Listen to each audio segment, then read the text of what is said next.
Many people think that the laws of kashrut, the dietary restrictions about animals, fish, and birds which may be eaten, are all about health, that it has been proven over the centuries that the animals that are not kosher or fit to be eaten prove to be, for the most part, carriers of disease, and those that can cause one to have food poisoning and other such illnesses.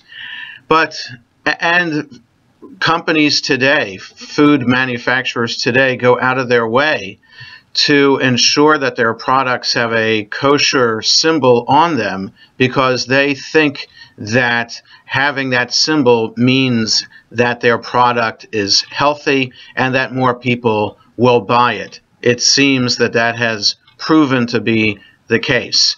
But ultimately, the reason why we keep kosher has nothing to do with health. In fact, the only reason is that God says so. Now, that may sound like an unusual reason, but there are certain laws that are presented in the Torah, certain commandments by God, which do not have a reason behind them. Such laws are called chukim, an ordinance from God that is meant to be followed without asking any question.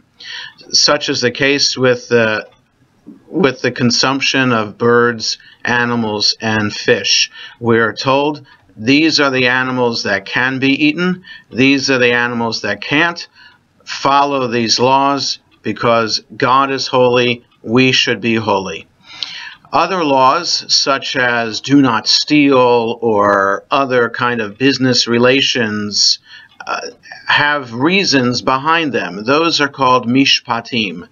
But a chok is meant to be followed to reflect our commitment to the covenant that was established with God, and to reflect our strengthening of our Jewish identity, making us unique among other peoples of the world. And so when we observe the laws of kashrut, it's not about health or any other kind of reason that we can come up with. It is simply a means of identifying ourselves as Jewish and reflecting the idea that even by what we eat, we can show God that we believe in God and that we want to maintain our faith and Jewish identity. Shabbat Shalom.